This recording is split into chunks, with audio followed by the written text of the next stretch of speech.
In today's video, I'm going to teach you how to schedule a Slack huddle in just 5 minutes. Whether you're coordinating with your remote team or engaging in a virtual brainstorming session, scheduling a Slack huddle can streamline your communication process. Let's dive right into it. First, open a web browser and go to Slack's homepage by typing in the URL for AI work management and productivity tools at Slack. You can easily find it with a quick search if you're unsure of the direct web address.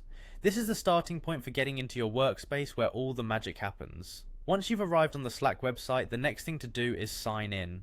For simplicity, I recommend clicking on the Sign In with Google option. This will allow you to access your account swiftly without needing to remember yet another password. Make sure that you're signed in with the Google account that's linked to your Slack workspace for a smooth transition. After signing in, you'll be taken directly to your Slack dashboard. This is your hub where you can view and manage all your channels and conversations effortlessly. You might notice the familiar layout with channels listed on the left. It's designed to keep everything at your fingertips, ensuring you're organized and ready to initiate any communication.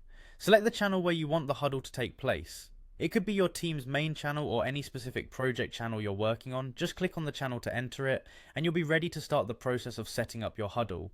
Once you're in the desired channel, look for the plus icon, usually located near the message input area. Clicking on this icon will expand a list of options. You're looking for something that allows you to take action within this channel, so search for and click on workflow.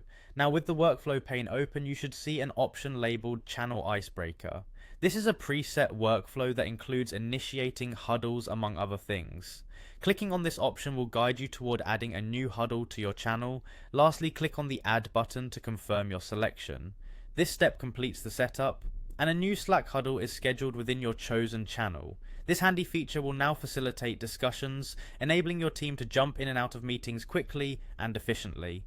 And there you have it, a fully scheduled Slack huddle in just a few easy steps. Remember, utilizing these workflows can optimize your interactions within Slack, keeping your team engaged and your projects on track. Thank you for watching, and I hope setting up your next Slack huddle is as seamless and productive as ever.